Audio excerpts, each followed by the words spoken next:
Hello,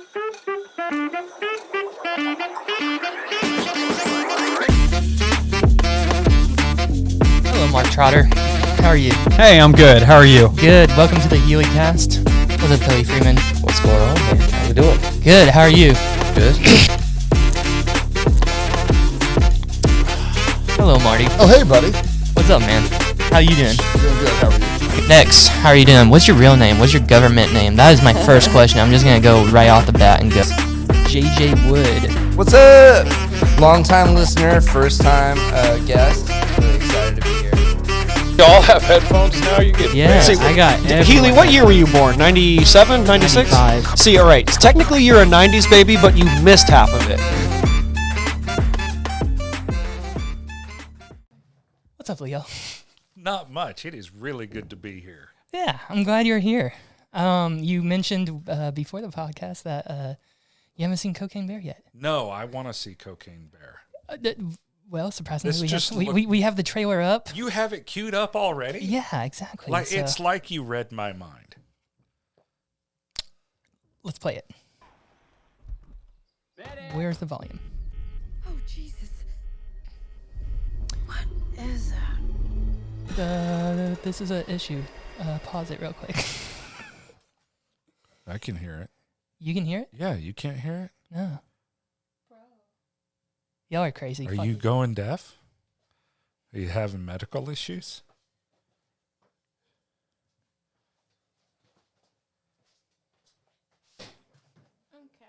Now let's try it.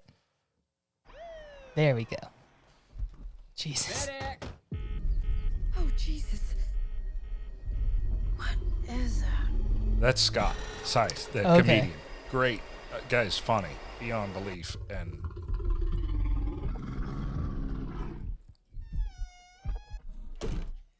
Beth, we should go. Jesus. Millions of dollars worth of cocaine fell from the sky this morning in Knoxville, Tennessee. There's more of this out there. They dumped it somewhere. I'm looking for my daughter. Forest is a dangerous place. Hey, Henry, check it out. Something got into it. A deer, maybe. A lot of cocaine was lost. I need you to go and get it. No, don't eat that, don't eat that. Let's see what kind of effect that has on the bear. It fucking did cocaine. So the crazy thing is, this is a hour and a half, 2 hour movie Bear did cocaine. about a bear doing cocaine. for 15 minutes, A bear? and it OD'd. Hey, that's inappropriate.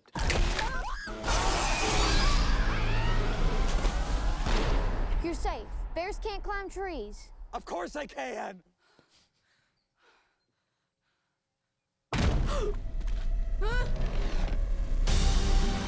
Jesus. Oh shit. It kind of seems like the thing that stays with a man forever. Apex predator. Just blowing coke on everyone? Jesus Christ. Out of its mind.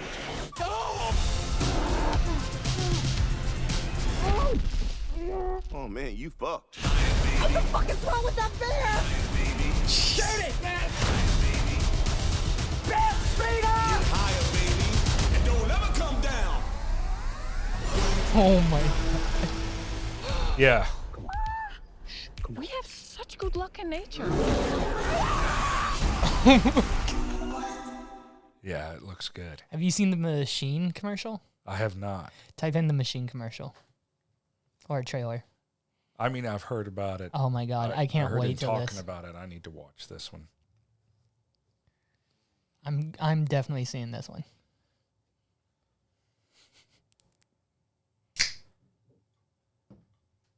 Seven years ago, one incredible story blew up the internet. When I was 22, I got involved with the Russian mafia. I was a frat boy on a class trip. This is Igor. He's here for your protection. He is very dangerous. You are not to talk to or hang out with him. All I want to do is hang out with him. I did not speak Russian. Yeah, machina. All I knew how to say was, on the machine!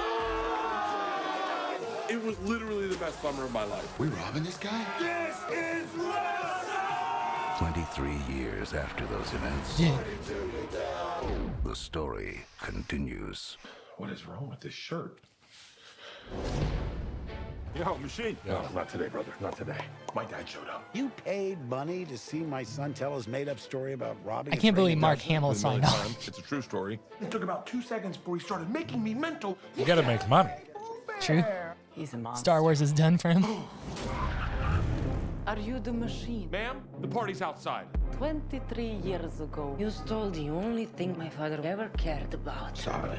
This is some sort of TikTok prank. I'm about to lose my shit. It's definitely a prank. Clearly, that's a fake gun.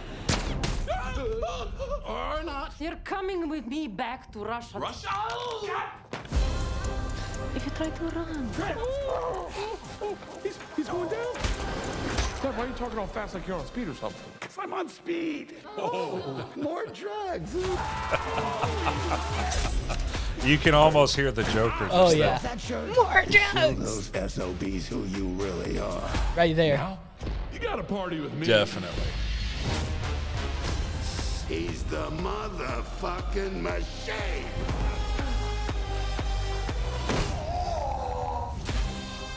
Fine. I'm just gonna shoot him in the leg.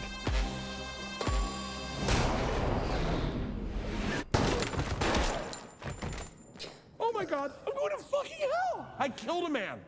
Well, technically you killed several men.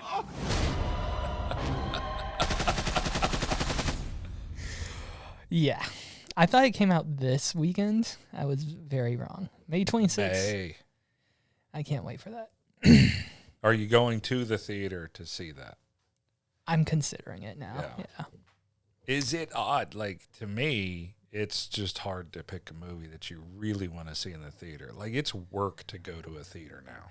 Yeah, but have you thought about this? When's the last official comedy movie blockbuster type that has come out? The Hangover, maybe Tropic Thunder? Those are the two last really like funny movies that were even recall the You- last. You know what I'm talking about though? Like just that funny type of like cringy just Yeah. I haven't seen a comedy movie in the theater. Right. And I think I the don't know machine how I think the long. machine may be that. Like the next blockbuster kind of type. Because Bert's already talking about doing another machine movie. He wants to do a sequel and a third one. He's like, I'll do a John Wick of the machine as long as the fans want it. I'm like, fuck yes, let's do it. How many times is he going to Russia? You know, like Oh no, it'll be like South Central Asia. oh yeah, and partying and all Right. that stuff. That's that's how it goes. If You would make think, a movie like that, you but start in Russia. His connection, South Central his connection Asia. to Russia is so strong. So Yeah. I think he'd go to probably the Eastern blocks then, Oh, I guess that's a possible. But like Belarus kind of stuff, all that. I don't know that if whole anybody movie wants to go to Belarus right now. I mean, no, but like filming that whole movie was filmed right before the Russian-Ukraine war, and that's why it took so long to release because of the whole tension and everything. Oh, but it was filmed in not Serbia. Yeah. Yeah, it was filmed in Serbia. It looks so similar to Russia. It's that Eastern kind of style anyway. So, who's your favorite comedian right now? My favorite comedian right now? Yeah, of today, present. Other than me? Other than you. Oh. I don't know. It's extremely hard. This is the thing is, in my life, I really haven't had favorites. I don't have a favorite color. I don't have a favorite food. Don't have a favorite child. I definitely don't have a favorite child on camera. I don't have favorites. It's just one of those things. I think I really enjoy a guy that I saw on Dry Bar several years ago. Got to see him here at Bricktown. Kellen Erskine. Okay. Love this guy. I'm not familiar with him. You need to check out his Dry Bar special. Okay. One thing that I really enjoy, I've learned a lot from him being a stand-up comedian myself. If we're talking about dry bars, sorry for interrupting, I would say my favorite dry bar is probably Shane Smith. Oh, Shane Smith is just amazing on there. He's But, hilarious. you've got a ton of great, Brad Upton, Zoltan's been on Dry Bar. Brad Williamson was on Dry Bar, wasn't he? Really? I think so. I don't know that he early. had. I hadn't Maybe he has. I think so. Maybe not. They've been just balling. Dry Bar's really put something good out Dry there. Bar is good, but it just isn't. It. I'm not trying to shit on it, but it's not Netflix either. Like, I mean, you see Bert, Tom Segura, Bill Burr. Yeah. Those are bigger names, obviously. But I mean, I mentioned Brad Williamson. I think Brad Williamson did something with Dry Bar before he got to Netflix, obviously. I think it's an older taping. But well, I mean, what's really cool about Dry Bar is you've got, it's today.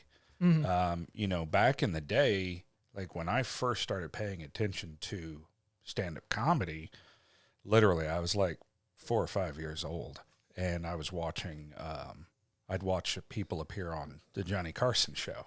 Right. And if I found out, like I'd hear him, do his intro and you'd hear who'd be on. If I heard a name that I knew was a stand-up comedian, even at a very young age, I would sneak out of the bedroom so I could watch. I think the first comedian I saw on a late show was either Sandler or Ron White. Man, that makes me feel extremely old. Like, I'm talking Jonathan Winters. Okay. I'm talking about people from black and white film days that I first started watching. I mean, I started watching Johnny Carson in 1979. I was 4 years old. I specifically remember climbing out of bed when I heard the Tonight Show theme song come on so I could go sneak in just to watch Johnny's monologue. And I didn't even understand most of what he was saying, but he presented it in such a way that was funny. But what I was saying earlier, a minute ago, was, everything started with that. You had late night shows, and that's where you saw comedians. And then we had cable television come around, and you had Comedy Central, and all of a sudden we were exposed to so many comedians. But now, I mean, here we are on a podcast, and the opportunities are huge, and Dry Bar is doing that kind of thing where now they can give exposure to all of it, like Shane Smith, all these, Josh Sneed is another one that I love. I know who you're talking about, Josh Sneed. I'm surprised those two haven't blown up, like gotten any bigger, Smith and like Shane is really creative, and then Josh, he's out there. Like he is out there, and he's just unbelievably funny. Yeah. And the thing is, he enjoys his own funny, which also pulls the audience in further. Exactly. But you should give Kellen Erskine a shot. ERSKINE. Okay. He is super fun. I'll go check him. And his full special's on there. But I saw him on there, saw him do some late night shows, and then he came to Bricktown, and I went and saw him and got to talk to him for a little while and everything, and talked about the craft.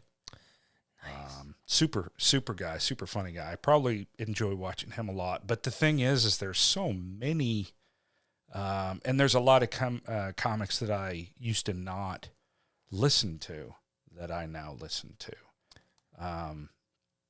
I used to be into listening to pretty clean comedy. Really? And I didn't enjoy a lot of crass comedy. And so I've tried to expose myself to just about everybody. I want to see all. Have you the listened to angles. Lenny Bruce? Oh my gosh! Yes. He's probably one of my all-time favorite comics. Right. I mean, Lenny Bruce was ahead of his time as well with comedy. Absolutely. Because he was doing comedy the way we do it today. Oh, definitely. And back then, it was 20s, 30s, they were restricted certain things to talk about here in the United States. There's always been some sort of restriction at some point or another. I mean, go back and look at the but nowadays music it's just, industry. But nowadays with comedy, I feel like it's just repercussions of what you say. Like, if I say something, I'm gonna get hit. I don't know. I think back then it's an arrest. I don't think that most people are in danger of getting hit. Of course, there was the slap, and I mean, we've seen a few incidents. But in general, I think audiences are pretty freaking cool. Yeah, I still need to go watch that special.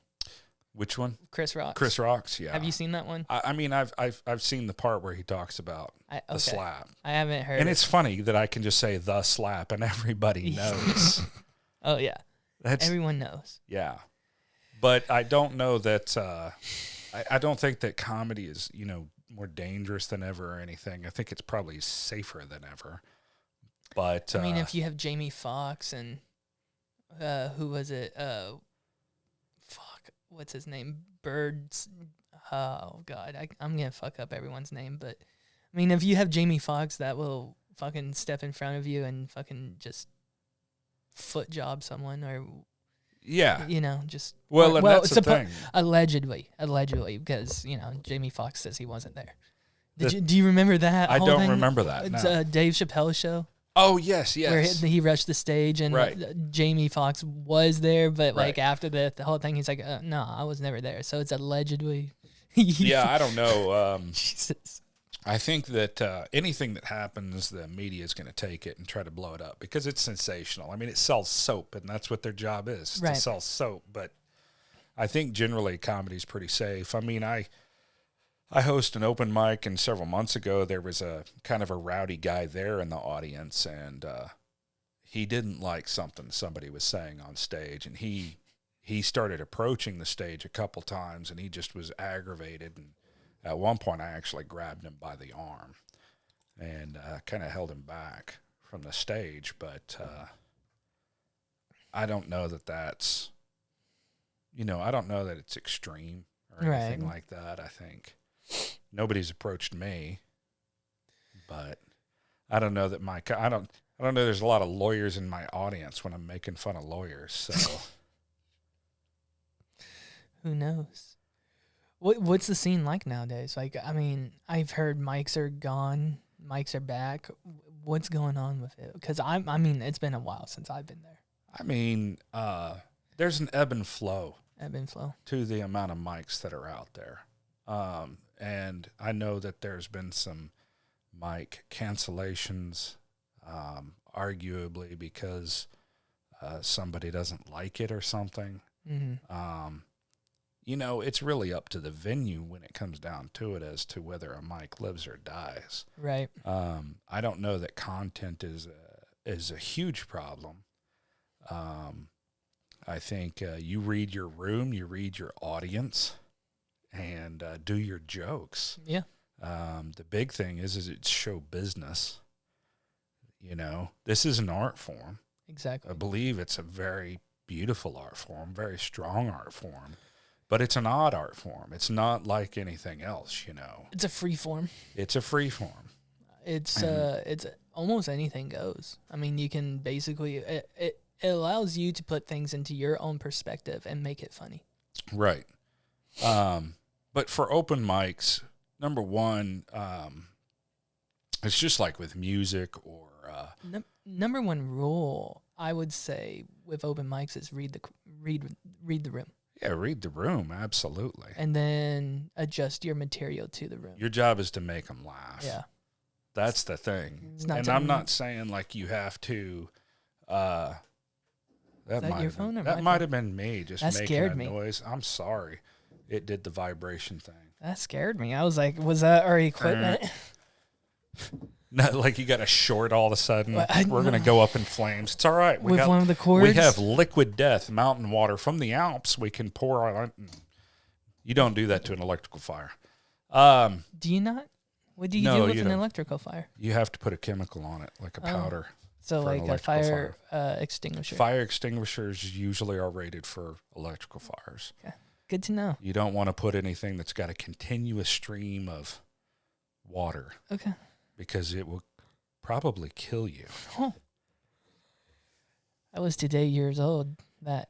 And you don't want to put like water on generally water on a chemical fire or water on a grease fire. I knew that. I could. That's pretty. So that's not a good thing. It's basic physics. Yeah, that makes sense. But the biggest thing I'd have to say about open mics is back on the open mics. Yeah, let's go back to. I got something to say. No, a couple things. One, it's an art form, and artists need the room to fail. The most important thing that happens to an artist is failure. Right. Because the majority of what you do as an artist is failure. Now, if you're listening to Slash up there playing a guitar, Slash's performance and his perfection of his performance doesn't come at the stadium show. No. And it's like that with, Bob Ross didn't get where he is except by tons and tons and years of happy little accidents. The thing is that open mic or comedy, stand-up comedy in general, when it comes to a refined show, that comes upon the back of tons and tons of failure. And if you don't have, I don't believe that you can successfully perform stand-up comedy without having multiple failures. And so an open mic, which I think you need to be cool, and I think you need to be, as a performer, I think you need to be cognizant of who you're talking to and the subject matter you're talking about. But I'm not the guy to say what's off limits. Right. But you need to have the leeway to be able to fail. Mm-hmm. You need to be able to, I mean, if you don't like the joke, then don't laugh. Right. It's that simple. That's the fastest way to shut up a comedian, is not laughing at them. Yep. Yeah. Because it's painful when you're standing there in front of 60, 100, 200 people. Yeah. And they don't crack a grin. Yeah. It's silent. I've done that before at the comedy club. It sucks. It's not a fun feeling. It's not fun at all. Like, we feel that deep in here. Like, it's a cut. It hurts. It's not fun. You know, for open mic success, though, like the other thing, and I mentioned this on one of the forums the other day, is being cognizant about the venue and what they're doing. You know, a comedy club is not in the business of bringing you comedy shows. Right. The comedy shows are how they sell beverages and nachos. And make it, basically. Right. Yeah. The door, whatever that ticket price is for a comedian, generally doesn't go to pay the bills. Mm-hmm. Most of that goes to the comedian. And so the comedian, like a big name comedian, will often take the door right plus some of the bar. Generally, yeah. But usually what I hear about is they'll tip well while they leave. Like, I know Bert tips very well. Right. And regardless, he pays his opener and feature act very well as well. But, I mean, I get that the headliner usually gets... Yeah, the headliner is going to usually take the door for a club. And usually it's his job to pay...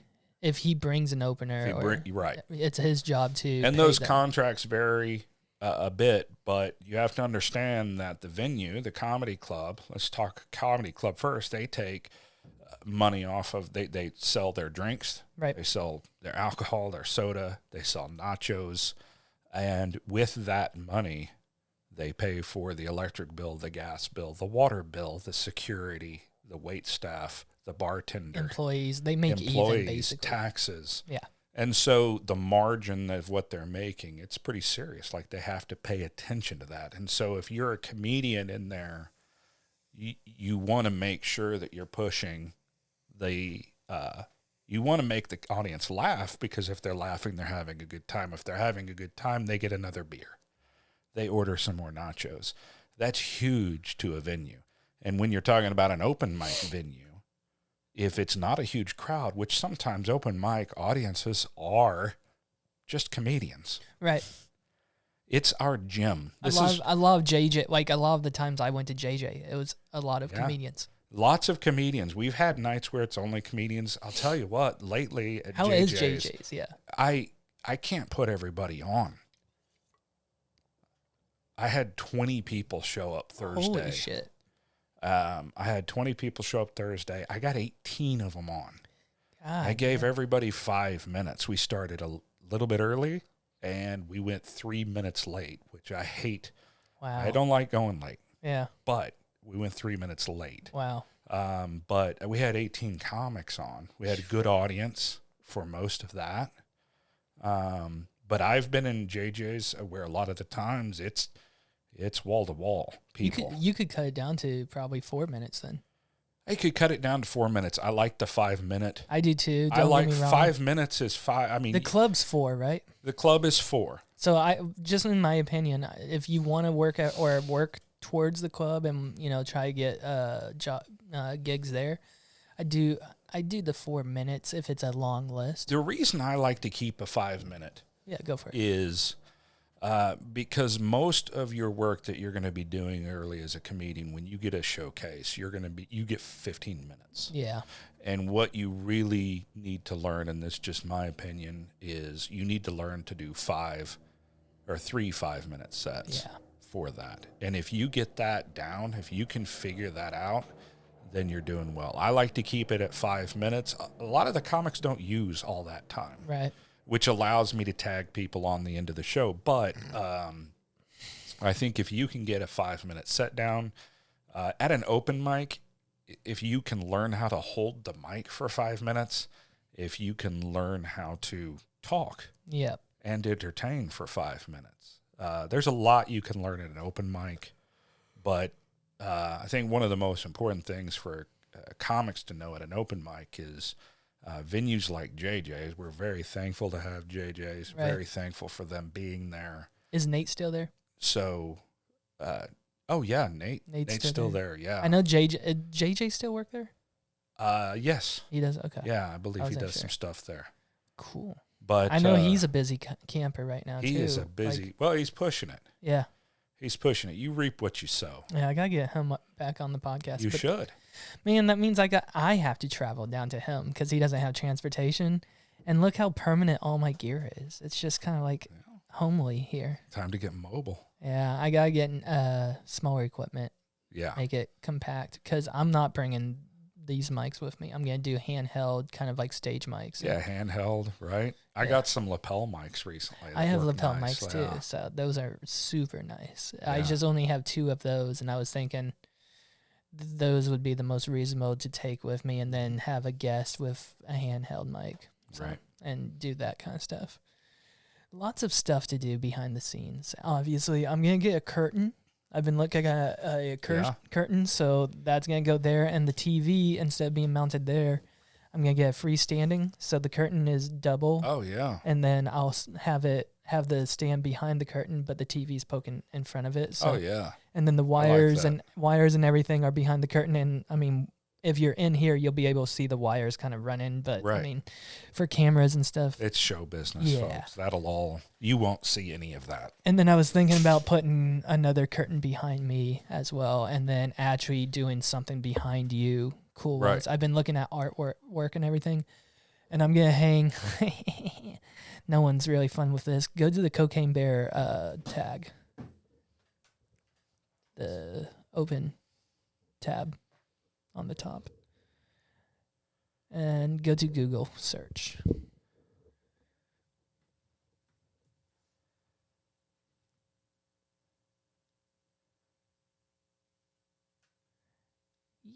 Yeah. Okay, what just happened? Wants you to download Bing. No. Type in Tate, Peterson, Musk, Rogan, painting, or Trump painting. Enter. I think I saw this recently. This picture escaped the Matrix.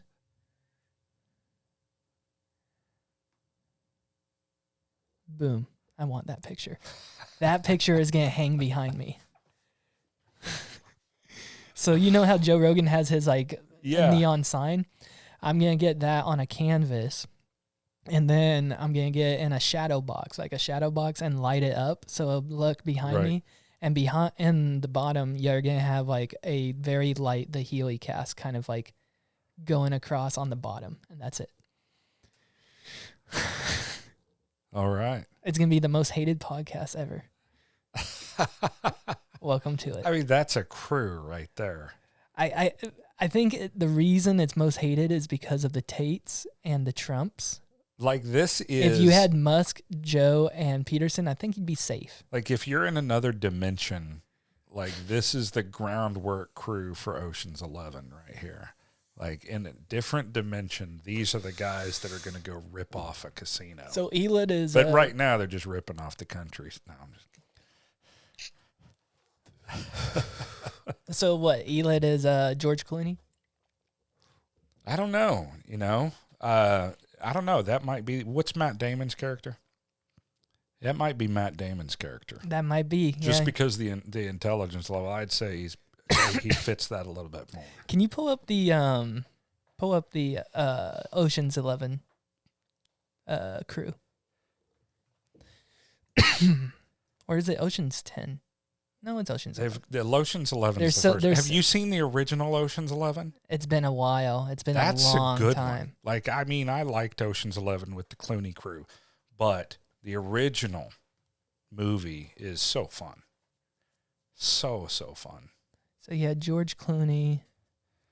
Linus is Matt Damon's character, and he's very intelligent. But I think Matt Damon's very intelligent already.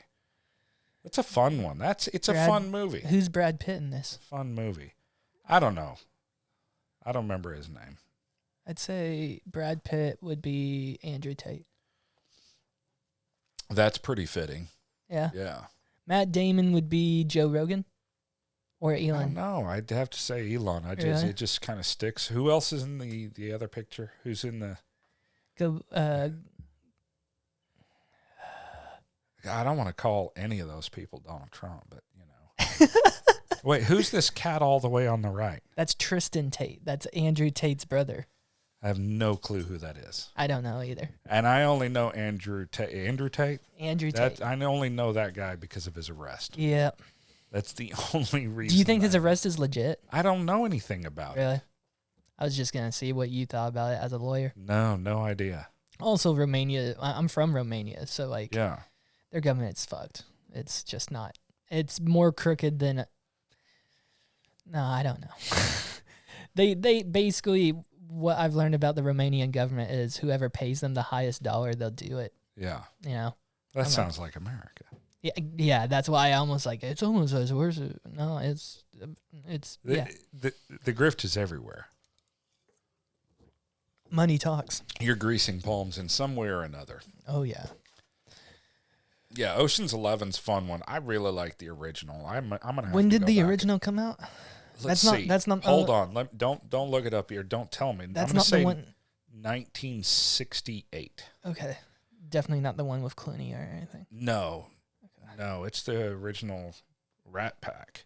The original right there on the left, or just type in original after that. Yeah. 1960. I was 8 years off. Gosh. Sammy Davis Jr., Frank Sinatra. Yeah, you don't remember this? No, I've never seen this. Joey Dean Bishop? Martin. Yeah. Wow, that's a cast. Yeah. Buddy Lester. Uh-huh. Whoa. Yeah, it's a good cast, and it's a fun Angie flick. Dickinson. Yeah. Angie Dickinson. Holy cow. Yeah. Henry Silva. Mm-hmm. Norman Fell. He was a great character actor. Wow. Clem I don't Harvey. know that any of these guys are around anymore. But Sammy Davis is definitely gone. Dean's gone. Very fun Frank's movie. gone. Different from the Clooney version. The Clooney version's great. I'm not gonna bash it. Is this more of a comedy or something? It has it's definitely a comedy. I mean, there's definitely comedic in it, but I mean, it's got its little suspenseful moments, and it's a heist movie still.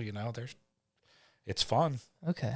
You should rewatch that one. Here, go to the Ocean's 11 1960 official trailer. It's different from the Clooney one, but it's good. You realize what your life means? And how are you even using Microsoft Can you Edge? mute the you just get like Opera and get ad block. What? Then we can boom. We're in the Did trailer. it freeze? That's because you muted it, probably. Exit out of all the other. See, this is Microsoft Edge for you. Microsoft We're good, Edge we're good. needs a little liquid death. It's all good. Water from the Alps. Here we go. No, we got to watch another ad. Okay, I'm sorry. We're watching an advertisement. Hey, you know what? Joe Rogan has to watch ads too. Yeah? Yeah, so, I'm keeping it real with my viewers and listeners. We have commercials. We have to wait through commercials. It's a commercial. We're watching a commercial. It's a trailer for a movie is a commercial. 15, Watch the damn commercial. 14, 13, 12, 11, 10, Are they robbing a casino too? I forget if they're robbing. I think they're robbing a casino. Maybe it was the mob, but I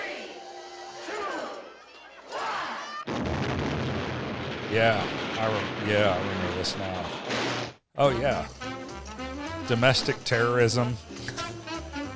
Dean Martin, already drunk. Sammy Davis Jr. That was post eye loss.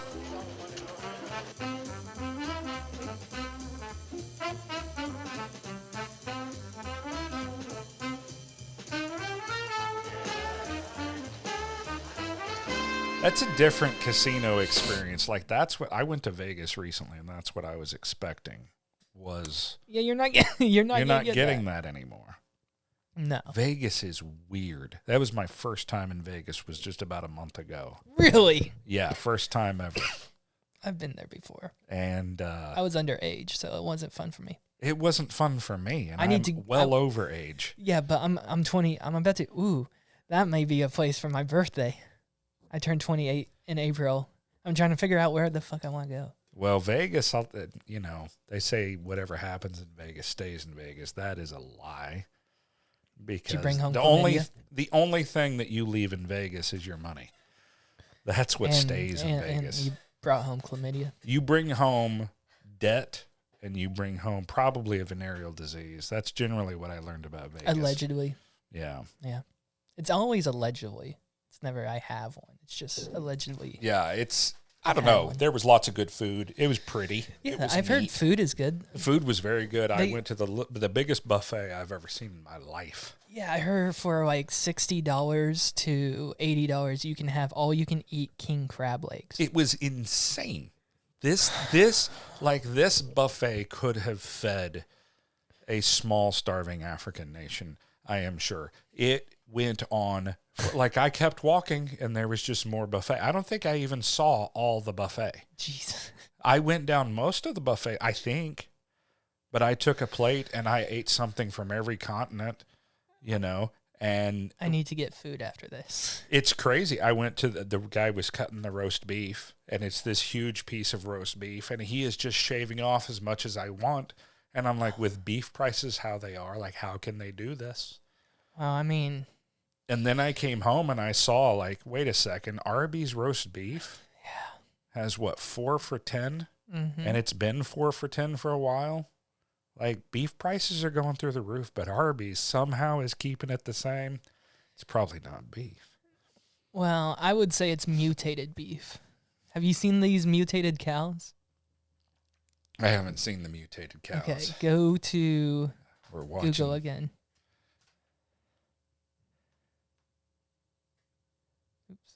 Okay, type in Chinese mutant cow. You gotta see these things. Chinese mutant cow. That sounds like a punk rock band right there. No. I've seen all these pictures. No, this isn't it. Where is it? They soup them up. Like, okay, look up. What happened? It's Chinese mutant cow. Shit. Control okay. And there you go. Chinese super cow. Yeah, that's probably it. Don't want to call it a mutant.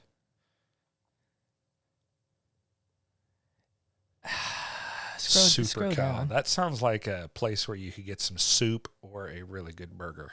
So, well, okay, so these Chinese cows, I don't know what it was. The Spencer Gaydon episode, we found these just huge, ripped, like they looked like they were on steroids. Like they almost all cows are. Yeah, you know how pit bulls look? Yeah. Like certain pit bulls, you can see they're like, steroid cow. Steroid there. cow. Yeah. So the bottom left one. It's the Belgian where the guy blue. is, that one. Yeah, that's the Belgian blue. So these are being used for beef and milk in China. Okay. So. Well, they have. And they're being advanced and just pumped up full of testosterone. And Well, they have, 1.2 billion people over there. And they keep making them. Yeah, true. Non-stop. Belgian blue bull. That's the good Belgian blue. It's a big dick on that thing. Look at that thing, dude. That's just. I appreciate you pointing that out again. That's the first thing my eyes shot to on that thing. Thought you should know. Because you can't avoid it.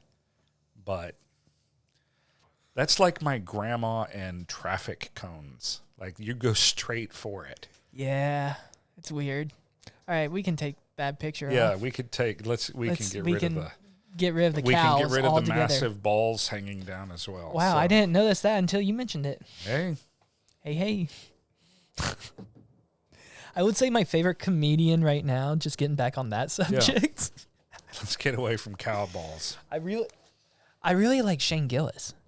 Yeah. Shane's been like blowing up, and it's not even his comedy, but his videos and everything, like his TikToks or his YouTube videos. He's more of a social type of comedian. Like, well, of course you have to be. But Andrew's a mix. Schultz, he's a mix of social and in person type. But I mean, Shane's done one special, and I really haven't seen him.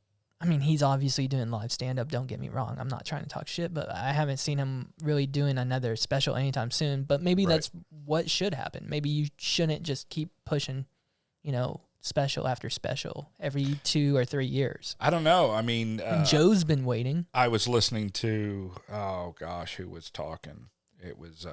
who are the 2 Saturday Night Live alums? Fallon? No. That are running the podcast. Shay? I was up till 3 a.m., so my brain's not working. Is Michael Shay still on SNL? Yeah. He is? Yeah, I'm pretty sure he is. Dave or Pete Davis? No, this is back. These are older school. This is anyway. Chevy Chase? No, not Mark Norman. Not that old. No. But they were basically talking about how you have to crank out the comedy, and people are because people it's that whole like flip, flip for the next video, and it's like, come on, joke boy. But Joe Rogan's last special was in 2016. Well, but he's got a whole other media empire going as well. True. I mean, that's the thing. And a lot of comics are out there. Opinion on his mothership? Have you seen it yet? I mean, I saw a couple of videos of the front of it. In my opinion on the mothership like, comedy what club. opinion are you looking for? Is it good that we have another comedy club? Yes. We need more. There you go. First one on the bottom. Up one more. Right there. There should be a go to videos real quick. Please. There should be an interior version of it. Because he has 2 rooms, and it's amazing. Yeah. It looks nice. What, is he going to run 2 rooms at the same time? I guess so. He's running 2 rooms, and then he has a bar called Mitzi's Bar, which is pretty cool. Go ahead and do the first one. See. Yeah, it's the grand opening of Joe Rogan's Comedy Club, Comedy Mothership. Oh, hi, Mark.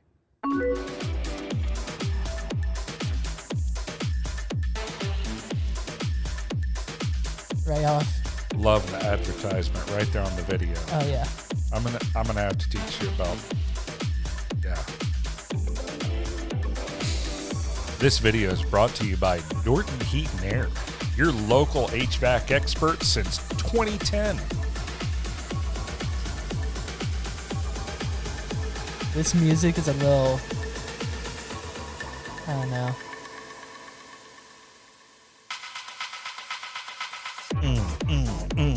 And then there's the rooms to the right. One. Yeah, I got at least go check this out. I think Chandler did a set This there. music though, this is like 90s. Like you'll see this from some product video from some construction company in the 1990s. This is This is our whole new neighborhood we're building. Oh, yeah. See, so my whole idea... The Comedy Mothership was amazing hold last on. night. Go ahead and mute it.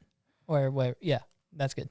My whole idea is, why don't us comedians, and I've asked this to multiple other comedians, I'm like, why don't we just all come together and pitch in on somewhere on Sheridan or something? That's more... All come together and pitch it. That's Sheridan? not ever going to work. Yeah, I know. That's not ever going to work. But Sheridan would be the perfect place to put a comedy club, I feel like. Because it's one of the busiest places. It'd be great.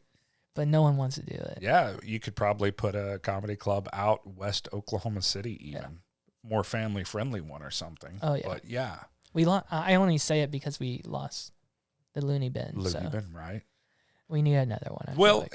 and Tulsa has 3 comedy clubs. They have 3 comedy clubs, but, something else about comedy is that we don't just have Bricktown putting on comedy shows.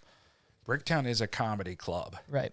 But you also have what is it, the Criterion?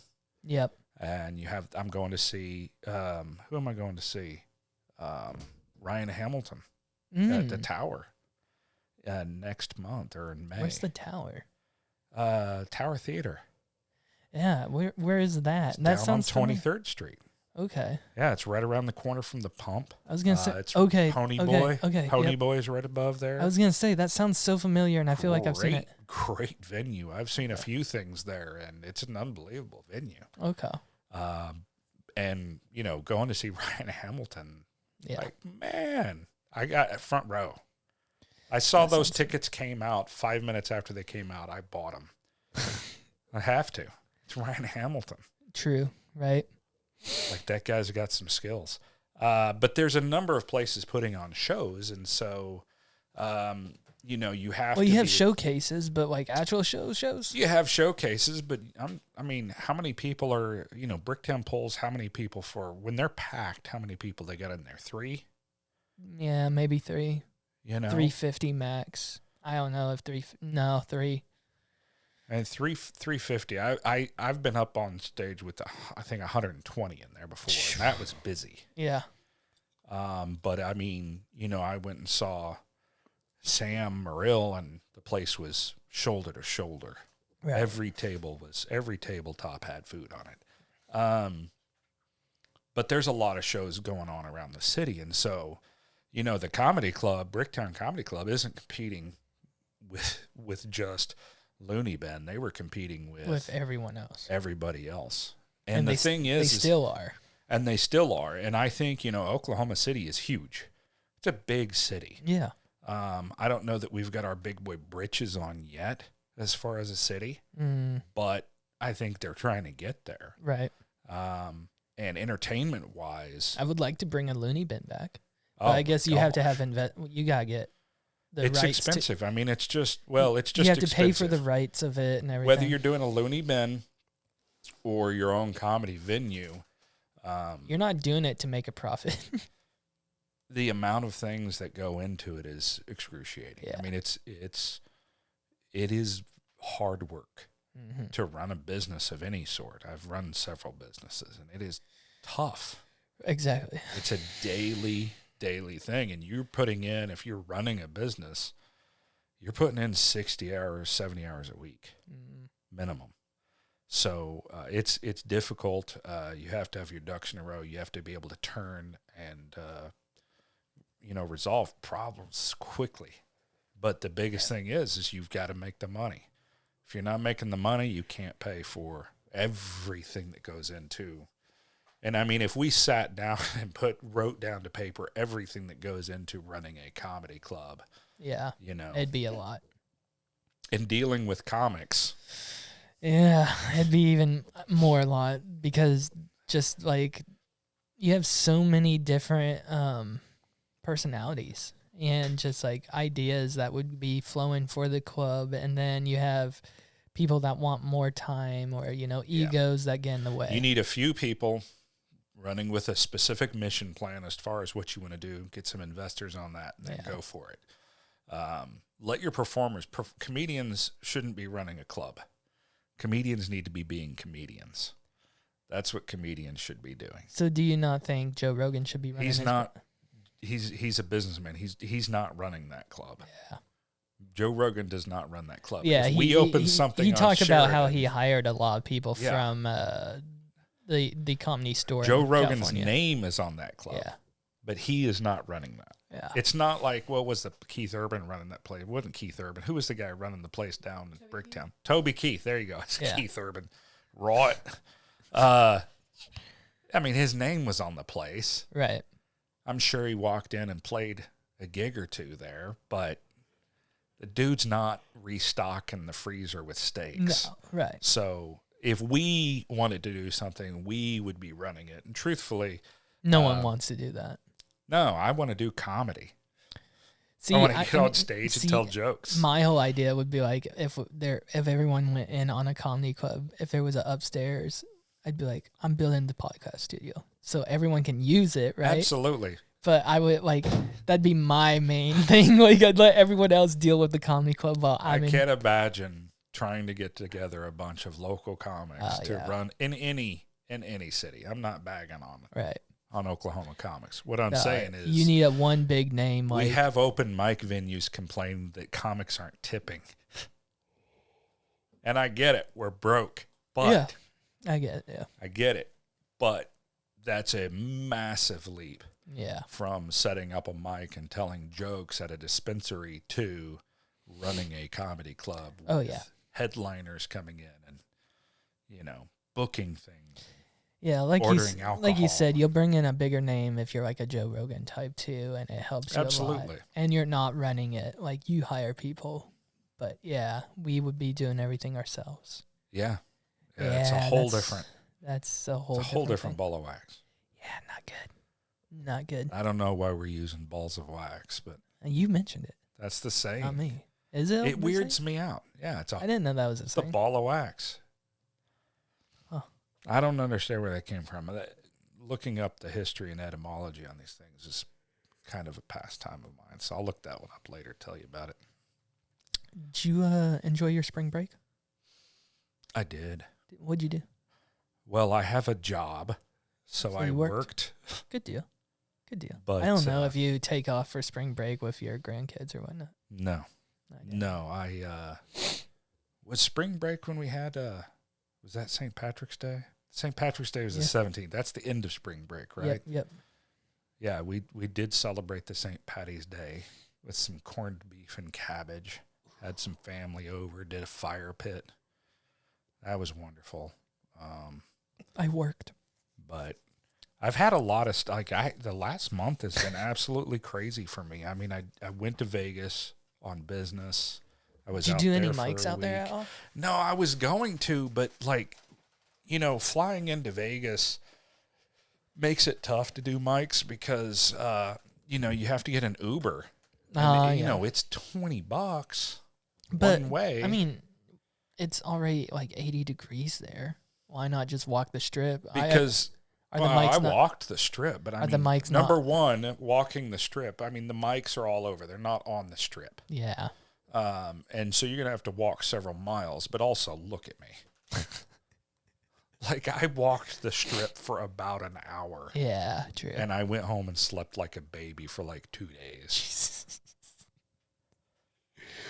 I mean, I was out of breath. I walked, I did. I went to the Flamingo. I was like, I'm going to go see some of these famous places. Yeah, really cool.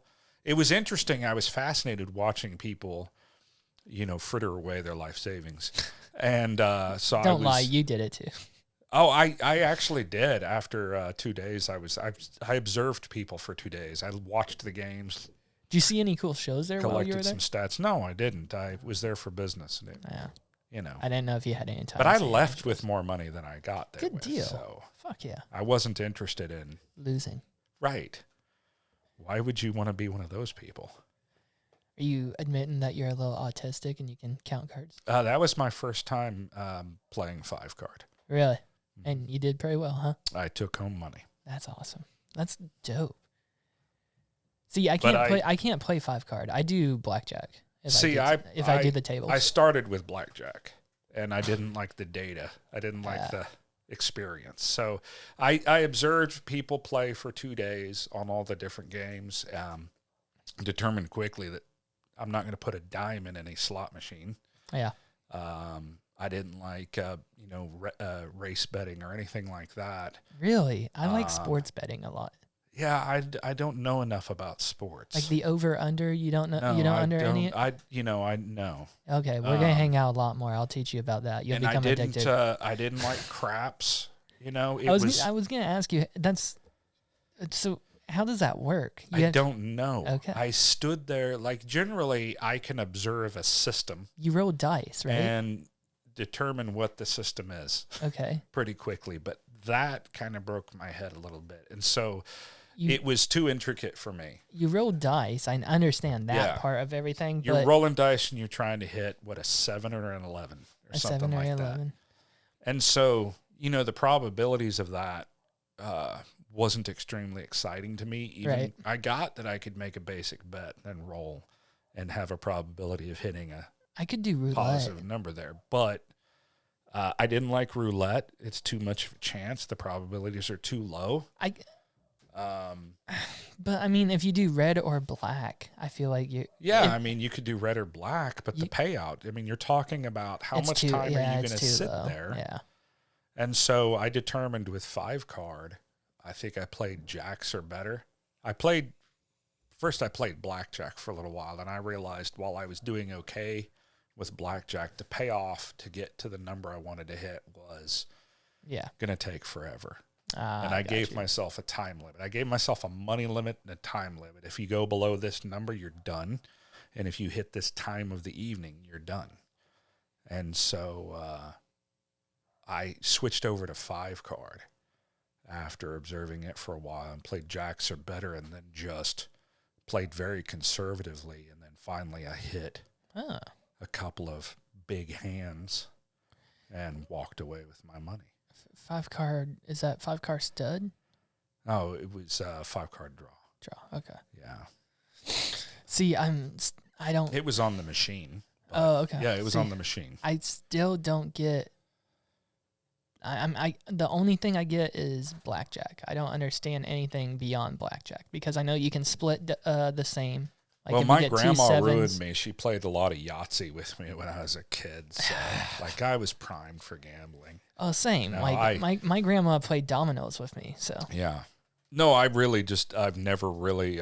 That's all you can do in Minnesota: drink and do dominoes. Play games for money. Yeah, I work for my money and I like it. I want to keep it. Now you're talking about so much. I want to spend it on food and stuff. Like, I mean, why would I just put it on a table and say, hey, I bet I can throw this die? I like sports gambling a lot. I hate that it's not legal here. If it was legal here, I'd be a broke man. Give them a minute. I don't know if it's going to happen. Oh, they just need another way to tax something, and they'll make it legal. But it'd have to be controlled by the tribes, right? Oh, no, I bet you money that the state government's. You think the state would just skip over? Really? Oh, I think that eventually they're going to legalize it all. Like gambling and all that? I think everything. I mean, eventually it's just all going to be some sort of fee or tax. Because, I mean, was it, DraftKings isn't a Native American association. That's a sports gambling book. Oh, okay. That's legal here in the United States. I've heard the name. Yeah, DraftKings is a sports book, but it's where you can place bets, but they're only allowed in certain states that allow sports gambling, obviously. But I don't know of a sport that I really would bet on. DraftKings hasn't infiltrated any states that have like American or Native American tribes in it yet. So my thing. So just all the ones they kicked him out of. Basically, yeah. Okay. Georgia, Florida. Yeah, those states. Anyways, we get it. Yeah. But, what sports do you like to bet on? I usually would if it were legal bet on NBA and NFL or like football and basketball. Football and basketball. It's the most I pay attention. Baseball sometimes here and there, depending on the matchup. Yeah. See, I do prop bets here and there, which means so like just an example, like Kevin Durant Yeah. I can bet on him he's projected to make 38.9 points this game, so I can bet that he makes that over or under. And usually I pick the under or over. I don't. That's a stupid number. You would pick probably over on that one. Fascinating. Yeah. I bet if I go work 40 hours next week, I can pull home a paycheck. Oh yeah, same. That's what I'm gonna do. Still, so the most I've made is $150 off that app, and it hasn't done much for me. So yeah, I lost it all. Same. It's not fun. I'd rather just take it home, build something with it. Right. Like a new table. I need a new table. I'm working on a new table. I need a longer table, I think. Yeah. Yeah. It's a little thing, little this. It is, and then these will be centered. And I'm thinking about getting low profile ones. Oh, that'd be nice. Yeah, and then all four. I can have 4 people here and do that. This is kind of in the way of the beautiful mustache. So yeah, see, that's better. Is that better? That's now I can see it. But I mean, do you think Oklahoma City will ever get to the point of Austin? Or Austin blew up because of Joe Rogan, obviously. I mean, Austin blew up probably more because 2 factors. One, the pandemic, but because it's kind of the new Silicon Valley. It really started back. IT and everything. Yeah, everybody's down there. I mean, when Oracle moved from the Bay Area out to Austin. Yeah. I mean, that's Oracle. It's huge. That is true. Dell was already down there. Tesla finally made the move. Yeah, Tesla. But they didn't fully move. They still have a headquarters in California, I'm pretty sure. I'm pretty sure their headquarters is in Austin, Texas now, if I remember right. But, I mean, that's kind of Silicon Valley 2.0. Twitter's still in California, right? For now? No idea. Yeah, to tell the exactly. truth. I have no idea what's going on with I Twitter should anymore. know. I've You're on there quite a bit. I've got an investment in the Bay Area. I'm fond of the Bay Area. It's kind of. I've worked with a lot of people out of the Bay Area for years now, and so it's kind of trashy right now. It's rough. Yeah. It's rough. They've got a lot of issues. I heard it was a beautiful city. I hate to say it's been a minute since I've been there. Last time I was there was 29 years ago, and it was stunning. Beautiful. Yeah. I went everywhere while I was there. At least it's not like Fremont, Philadelphia. Like, have you seen that? I have not. Oh, yes. Is it Fremont or it's just the drug epidemic? Like, you can't go anywhere without running into a needle. Right. It's crazy. We're on drugs. Man, it's working great. Well, do you think we should legalize all of them? Like Joe Rogan's been talking about? I think you legalize all of it. Really? So you can decriminalize it. I mean, decriminalizing it has definitely not worked. No, but I mean, if you... I don't disagree with you, but my question is, what happens still with the needles? What's happening now with them? Nothing. And my problem is, if you legalize heroin, they're still getting used and still... Right. So then you would have to, create another job to clean up needles, I guess? I don't know. Well, we've got that job now. And it's not being done. Okay, then maybe we should have that job. Yeah, I don't know that see, like volunteers are cleaning up Philadelphia. Yeah, criminalizing it has led to higher risk and higher prices. Okay. And it's just like the when you make it harder to get substances that are in demand. Mm-hmm. Let's just use economic terms. When you make it harder to get substances that are in demand, then the lengths that people will go to get that substance will become more costly and more violent. In addition, they will look for other substances. And we have the methamphetamine epidemic now, which you want to talk about a drug which is absolutely fucking up the dopamine. Oklahoma's been a meth a meth issue for a long time. The problem is we've been fighting a supply side war when we should be fighting a demand side war. And we've been going after the supply instead of the demand side of drugs when you should be going after the demand for drugs. Why are people doing drugs which melt part of their face off? Yeah. Why are they doing that? Are we asking that? No, or are we we're just demonizing them and putting them in a cage for a minute? And then Leo goes down to the courthouse, pays a hefty fine, deals with a court case. Right. And they are put back on the street with now $10,000 in debt on their back. And they're told, do it within 24 months or we'll put you back in a cage. And so what do? They go back to what they know best, or they graduate to harder drugs. So that's an issue. No. So it needs to be addressed. I don't know that you need to legalize it all, but just decriminalize it. Yeah. And the thing is that these people are using these drugs because they feel horrible. So my thing is, I would agree with the decriminalizing, but I also think you should make everything that's a raw substance, such as DMT, mushrooms, weed, it's like pure natural substance from the earth. Just legalize that, because I feel like that's here for us in a way. So like, I'm not going to argue with you. You know, but I'm not going to argue with you about heroin either. Well, heroin has to be mixed up with gasoline and other substances. So the thing is, it's a poppy seed or an opiate plant. So I would say that opiate plant would still be legal. Yeah. And then you get to the whole misdemeanor or the drug charge after that. Because there's got to be a way to use the heroin as a raw substance before you pour gasoline and like make it sticky. You know what I mean? I think that because people chew on coca leaves.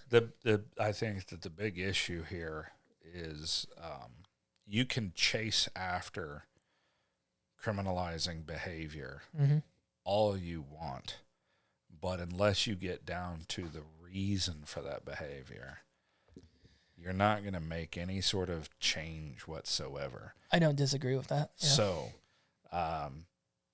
people are using this stuff more and more, and it's a scourge for our cities, and it leads to crime and everything. And, oh, my gosh, Leo, if we decriminalize and allow all these people to use it, then that's going to go through the roof. Well, yeah, but you also have to be able to provide, like, you're going to have to provide either, a lot of people hate to hear this, but it's either going to have to come out of your pocket privately to help your neighbor get off meth, right? Or it's going to have to come through some social channel. And I mean, I'm not going to argue about what is the right way, but right now, my clients that I've had that have gone to court and are drug addicted to serious drugs, if they don't do it themselves, if they don't somehow dig down inside themselves and overcome the trauma that they're experiencing, they are on their own. Because treatment is like $10,000 a month for inpatient treatment. And then the free rehabs are like, they're booked already. Well, the free rehabs are very, very few and very, very short-term driven. It's extremely costly to deal with this problem. But the problem is we have the problem. Yeah. And if you're not going to deal with the demand side of it, why people are using this, if you're not going to deal with that, then the problem's going to be there it's never going away. And the problem is that the human experience isn't going away. Yeah. Like the whole reason for these people using is difficult, traumatic experiences in their life. And that's not going to change. Right. Shit happens. And unhappy, nasty shit happens to people. And that's not going to go away. But I'm not saying we sweep it under the rug. What I'm saying is we stop sweeping it under the rug. Yeah. While we're on that subject, are you still, I wouldn't say beefing, but like, are you still calling out Mayor Holt for Like the train, we don't use the trains. You were talking the about. biggest thing is like, okay, so the rail cars down there, look, they're pretty. Yeah. But I think that came before him. That wasn't him. And it's not all on Mayor Holt, but the promotion of my biggest beef with David is the use of taxpayer dollars for film and TV tax credits, which we already have a state program for. Right. And people are like, well, you've got to develop business. Man, we have got tons of, on the street next to my house, in the 1 mile strip, I can go down it right now and count 20 potholes. Right. A couple of those potholes are more than a foot wide.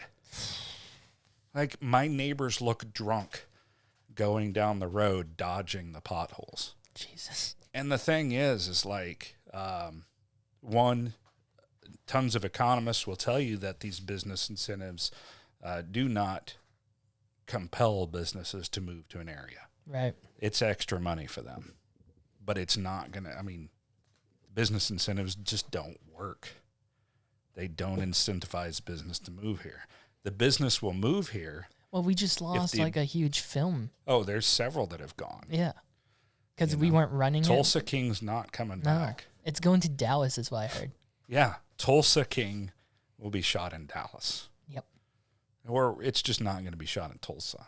But the thing is that it'll still be Tulsa King. When we have potholes, when we have needs for homeless, when our fire departments in Oklahoma City are responding during the cold weather events, when they're responding daily to structure fires at abandoned buildings. Right.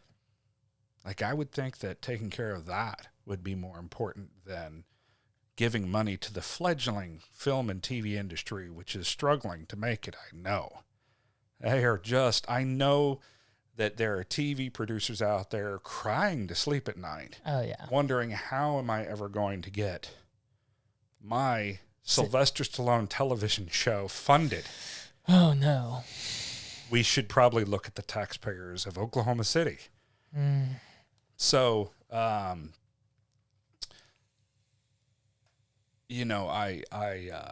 think that we could just do better.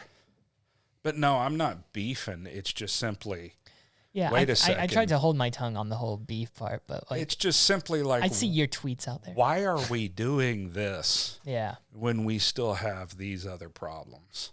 So it's more of a question, like what's going on here?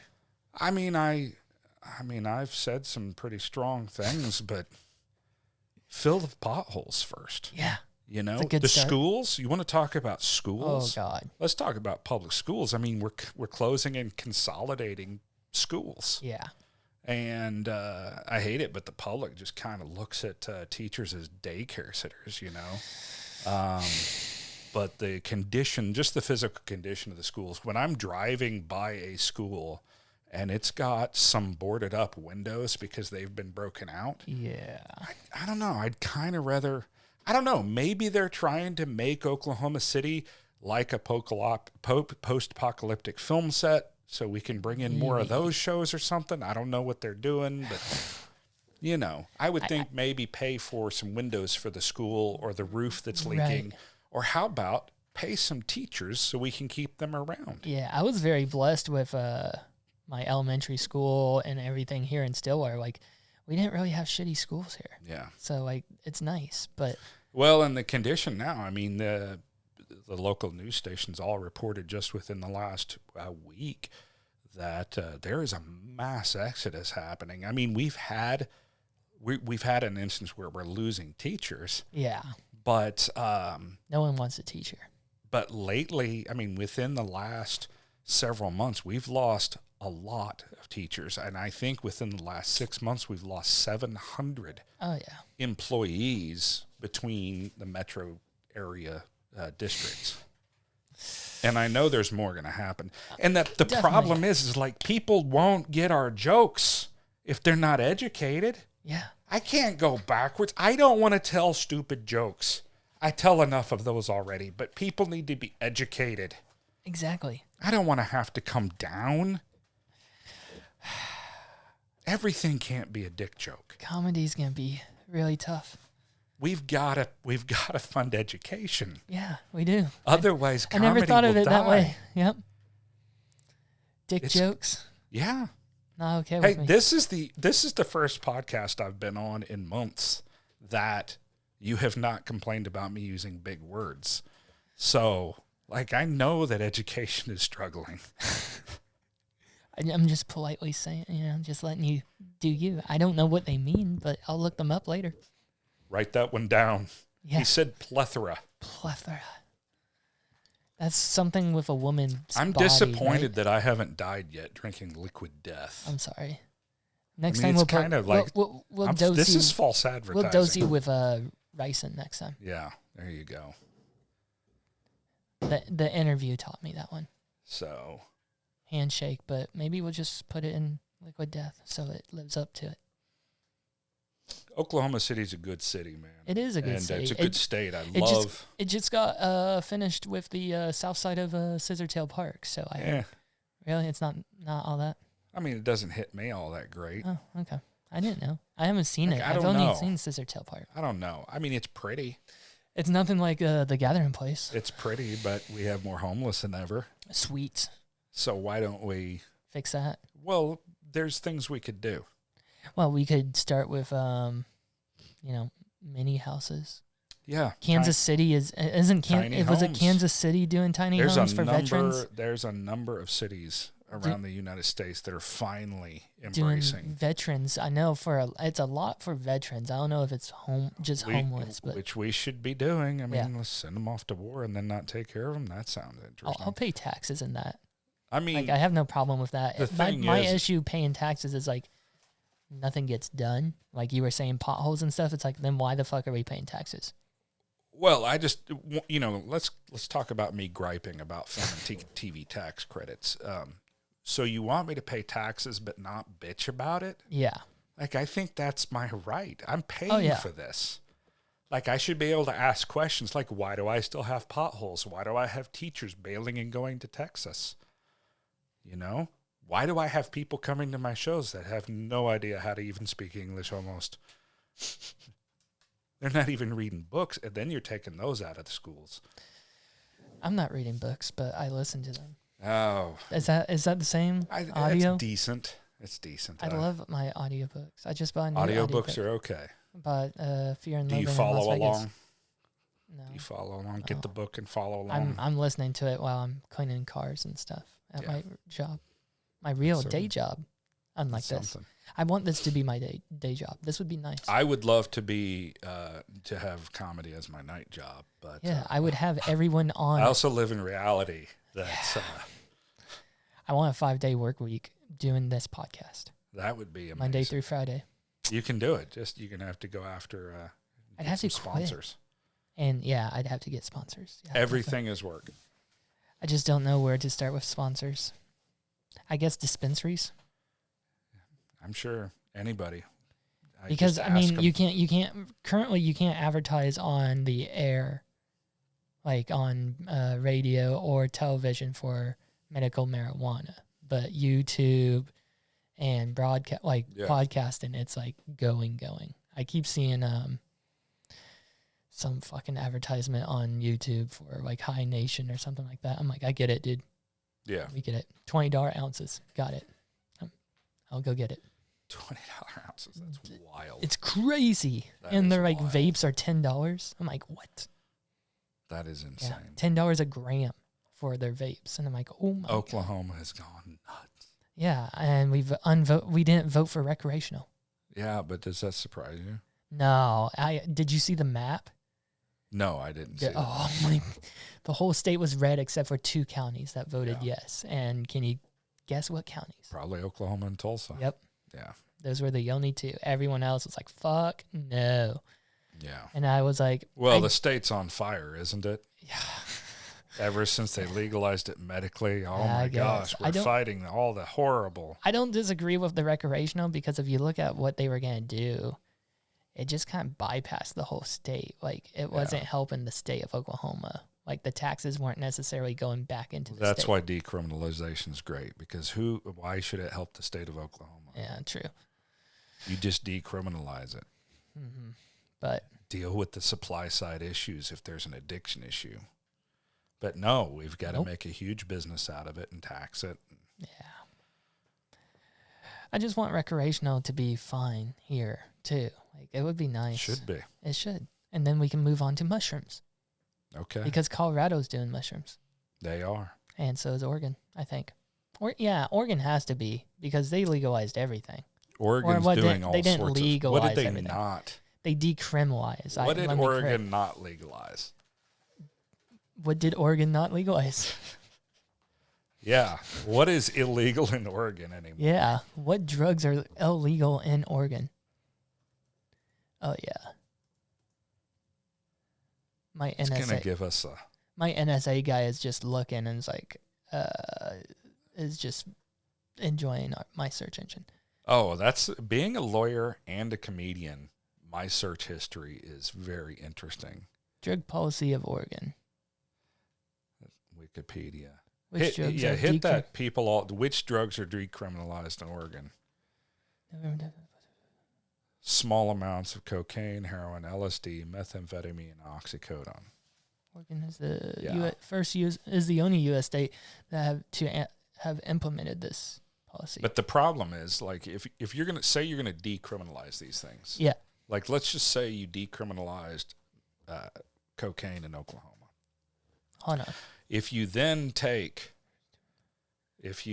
just decriminalize it, what are you doing with all of the funds that you were using to quote unquote fight it? If you're not taking those funds and then putting them into the demand side problem, you're not doing anything. You're not doing It's just a cycle. You're just decriminalizing. And I think just decriminalizing it without offering people a way to get out of like methamphetamine addiction, you're just going to exacerbate criminal problems. I mean, because, theft, just theft alone is very married to drug and alcohol abuse.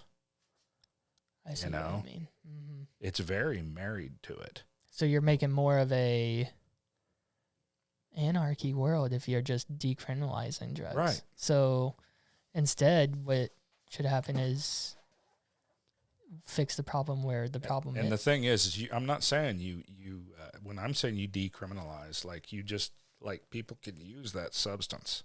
Mm-hmm. Now, if you want to make a place where they can go and use that substance safely or whatever, but there's got to be an option to help people with their addiction issues. Right. If that is not met, whatever, if you're paying out of personal pocket, if you want to do it in a private method, or if you want to do it through a government program, something in that area has got to happen, because we don't have that on a large scale. And it doesn't matter. You could keep doing the war on drugs. You could make this stuff more illegal. Yeah. And it's not going to change a damn thing. No, I mean, unless you go after the cartel that are getting it side. in, period. So it doesn't. Do you decrease the cartel movement if you decriminalize everything? I think absolutely. You do? Well, I mean, I feel like marijuana was. I feel like they're getting pushed more because you just decriminalized it. Well, I mean, they're a business, right? And they have to make money. Right. They have expenses just like a legitimate business. So it'd be open the only season expenses that they don't have is taxes, right?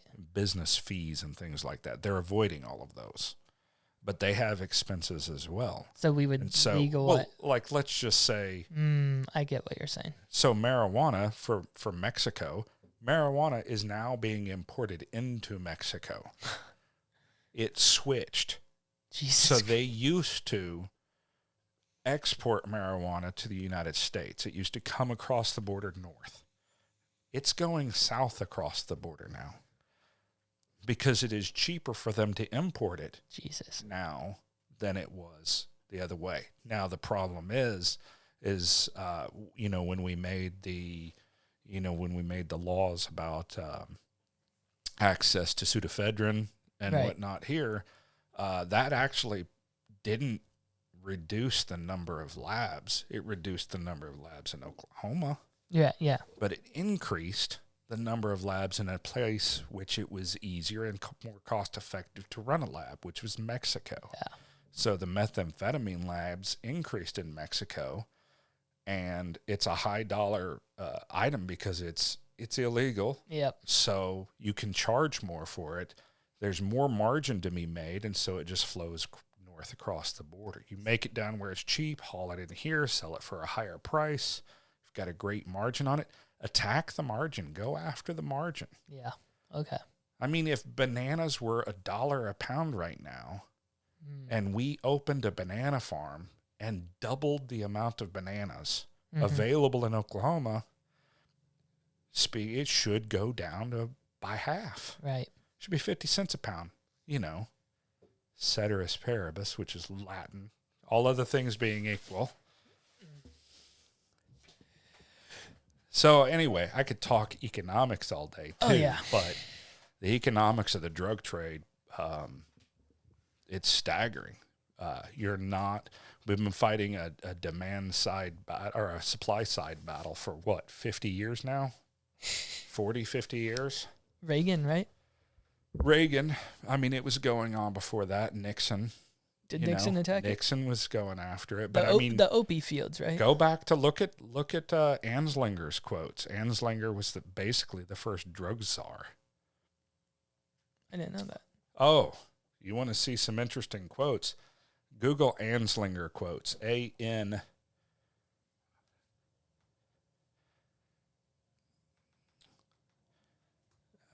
Anslinger. He was, Harry Anslinger was the first commissioner on drugs. But, oh, I know this guy. I would invite your audience. I don't know that I will repeat some of the things that this government official said. But if you want to know who was the great grandfather of the war on drugs, it's this guy. And, he talked about how marijuana made the darkies feel that they were as good as the white man. Yeah, I remember that. And it made the white women feel that they should I'm pretty sure he was brought on by... relations with the... Yes. Read this guy's quotes. This guy was brought on by Truman? I believe he was a Truman, yeah. Right? Yeah. And I know it all started with Mexicans at first.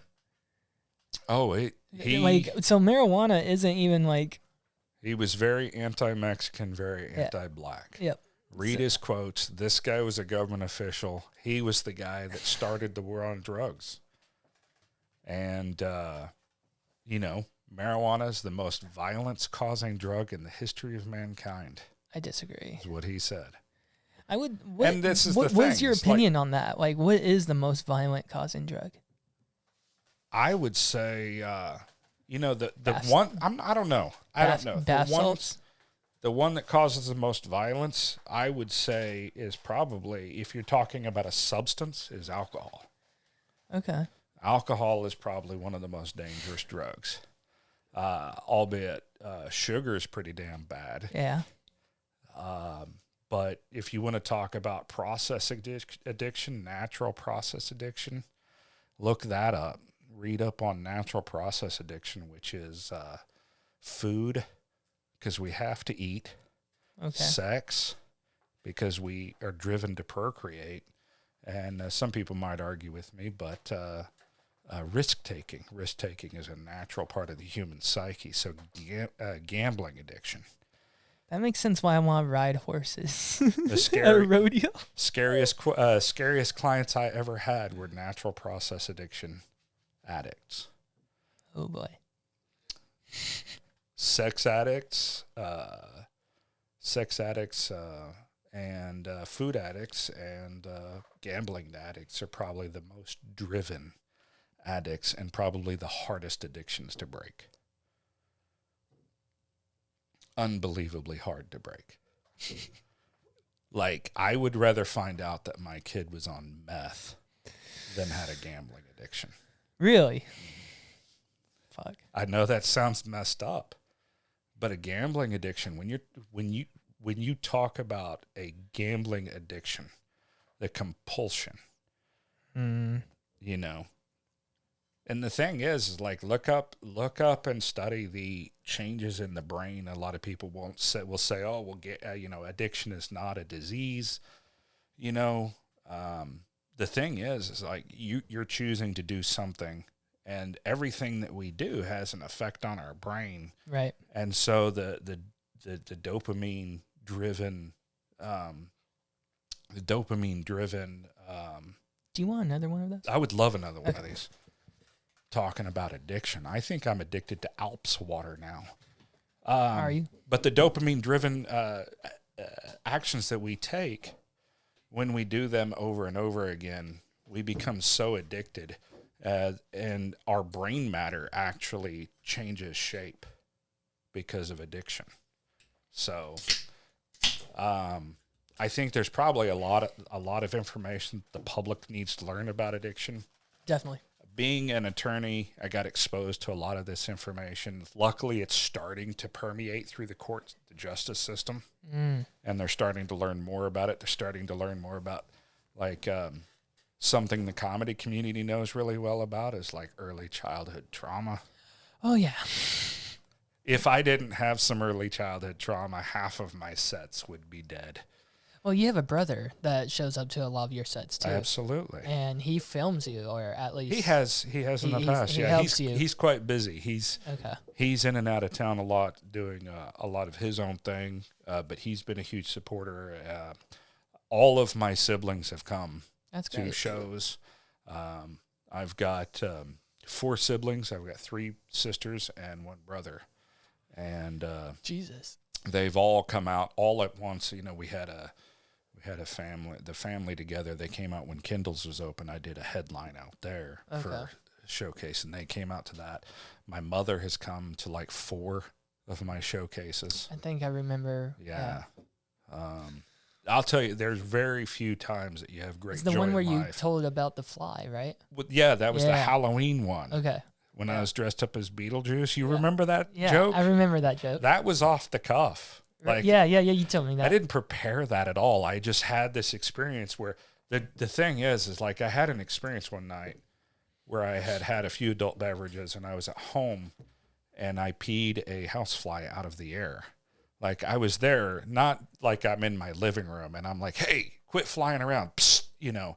No, I went into the bathroom and I had my head on the cabinet and I was trying to, release everything, and he just kind of flew into the strong, frothy stream. And I think he committed suicide. I think it was a housefly committing suicide. And I remember saying that, and then I was getting ready to go on stage, and I was in Kindle's bathroom, and it happened again. So I was like, I have to talk about this on stage. And so I'm there talking about it, just telling the story. And I heard everybody laughing. And then I looked up and my mother was wiping tears out of her eyes from laughter. God. And that, I got a lot of comedy stuff from my mom. My mom's been heavily influenced That's good. My comedy. I don't know who I got my comedy from. My mom's, you met my mom. Yeah. She's not the funniest. No offense, Mom. I love my mom. But yeah, she's not the funniest. And then my dad, I don't know. Maybe because I had 2 more serious parents, it just like made me kind of rebel against the seriousness or whatnot. So I was always the one that would like try to like. Also, I think I was the one that was like, Dad, look at me all the time. Oh yeah. So yeah, I got issues. We all have issues. We all do. My dad introduced me to, at a very young age, he introduced me to like Mel Brooks and Peter Sellers. Really? Yeah. Peter Sellers was an unbelievable actor. Now, if you want to go down a list of movies, so the best Peter Sellers, and unfortunately, my uncle who just recently passed would argue with me about this. We had an argument not long before he passed about Peter Sellers' best film, but I like Being There, which is it's a comedy about a guy who, Chansey, his name's Chansey, and he lives at this guy's house, this really wealthy guy's house, and that guy passes away, and the lawyers come and basically kick this guy out. He's the gardener. And they kick him out on the street. Well, he's not. He has some developmental issues. He's a grown man, but he's been gardening at this house for this rich guy. And the lawyers come to settle the estate, kick him out onto the street, and it's just his escapades as he goes around. He introduces himself as Chancey the gardener. Well, everybody thinks his name's Chancey Gardner, and they think he's a prolific speaker. And it's a riot of a movie. It's a very dry comedy. Okay. I think it was released in the late 60s, maybe early 70s. Okay. But Peter Sellers is the guy who was Inspector Clouseau. Oh, look up Peter Sellers. If the audience hasn't ever experienced Peter Sellers, if you haven't experienced the original, like, first 2 Pink Panther movies, you need to watch those. Have you seen those? Yep, I know this guy. Okay. Yeah. That's his most famous role. Yeah. I've is definitely the seen bumbling detective Inspector Clouseau. Yep. Who always seems to get the guy, even though he... Steve Martin did a pretty good job. Steve Martin did a sequel. Yeah. Which I know he was trying to match this. Yep. But you just can't. No. You just can't. But Peter Definitely Sellers, who unfortunately passed very young, he was only 65. 1980. When he passed, but... 54. 54? That's Oh, what it yeah, says right 54. Yeah. Wow. I didn't do math well, did I? No. But, yeah, there's tons of movies that he's got that you can check out, and the guy was a riot. But the Pink Panther movies especially. If you're a stand-up comedian and want to learn some things, of course, I mean, it's a film, but the comedy does translate well to the, shattered expectations and whatnot. I'll definitely of making jokes. So check him out. He's very good. And Dr. Strangelove is a movie you probably, if you haven't seen Dr. Strangelove, you should see that one. Peter Sellers is in that. That sounds familiar. Yeah, Dr. Strangelove's or How I Learned to Stop Worrying and Love the Bomb is the full name of the movie. I've seen this, yeah. Yeah. Yeah, I've seen this. This is an old movie. Yes.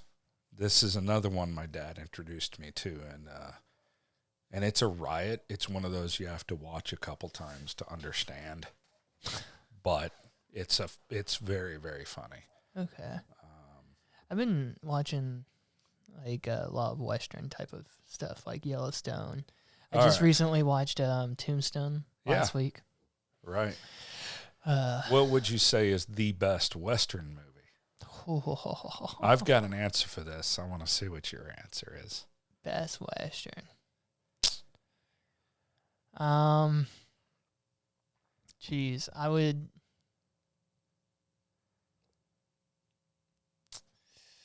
It's hard. There's a lot of good ones out there. Yeah, give me a minute. Gotta think about that. That's a hard one because you have so many greats. You got Eastwood, Wayne. Yeah. And I mean, you've got Scott Eastwood that's doing movies now. Did you know the majority of Clint Eastwood's movies were done in Italy? Yes. I didn't know that. No, so that's Sergio Leone. Hence why they're called spaghetti westerns. Yeah, that was his. He did some of the greatest westerns ever. I would probably honestly say Tombstone is probably the best. Yeah, that's in Tombstone's good. Yeah.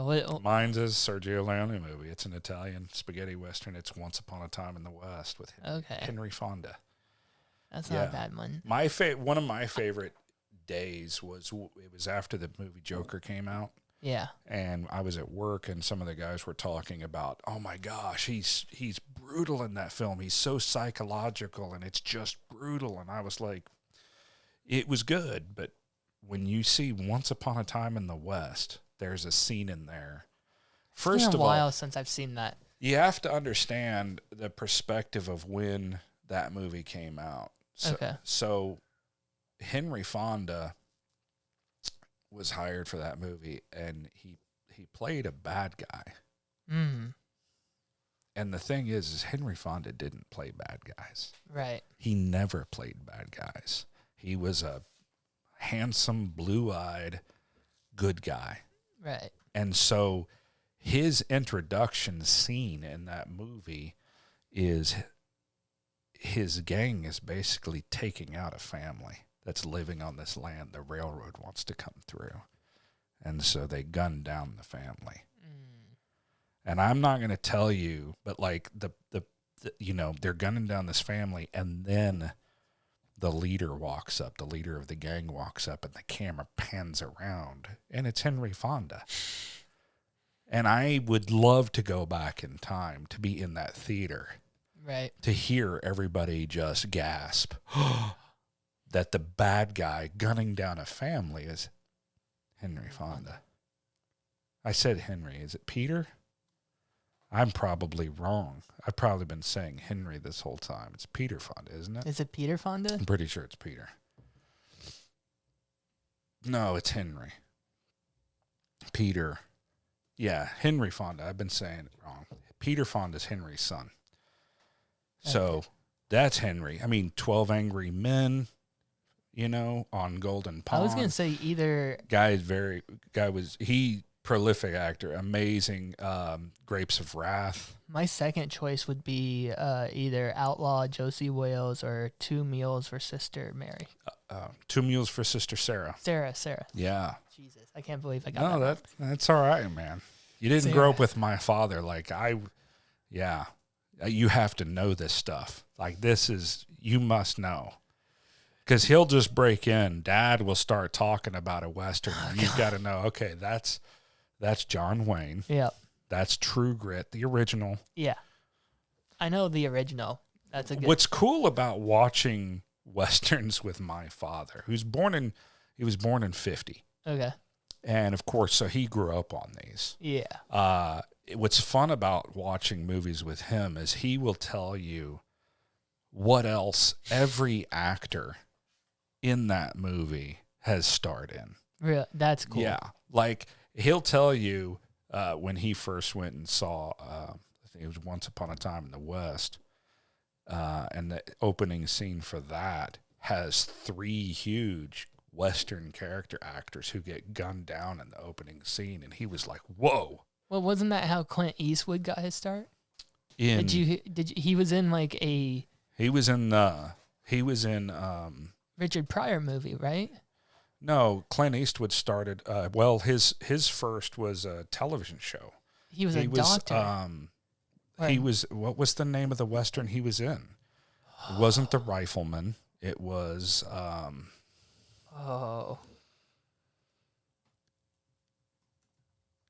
yeah, I'm trying to remember I hate that I should know this. 6 Bridges to Cross. No. He was, he started a Western on television first. Just go to his IMDb bio there. The bottom one. Yeah. I remember watching it. How old is this guy now? He's what, 90? 1930? Yeah, 93. 93? Holy shit. 93 in a couple months. Jesus. And he just finished Rawhide. Gosh, I should have known that. Yeah, he was on the TV show Rawhide. Okay. But yeah, his big screen was A Fistful of Dollars. It was the first. It was the dollar series is what they call it. It was Sergio Leone's spaghetti Western. And what's really interesting is Sergio Leone did not speak English. He made those movies and made these iconic visions of the wild American West and didn't speak English. I think the first one, Sergio one I saw was The Good, the Bad, the Ugly. That's one of my favorite ones. And what's really cool for fans of Breaking Bad out there is Tuco. Yeah. Breaking Bad was named and modeled after Tuco from The Good and the Bad and the Ugly. So if you haven't watched that movie, that's 1966, The Good and Bad. I didn't make that connection until now. Yeah, that's where that character came from. But you really should watch Fistful of Dollars for a few dollars more, and then The Good, the Bad, and the Ugly. But I do think The Good, the Bad, the Ugly really is the icing on that cake of movie trilogy there. Oh yeah.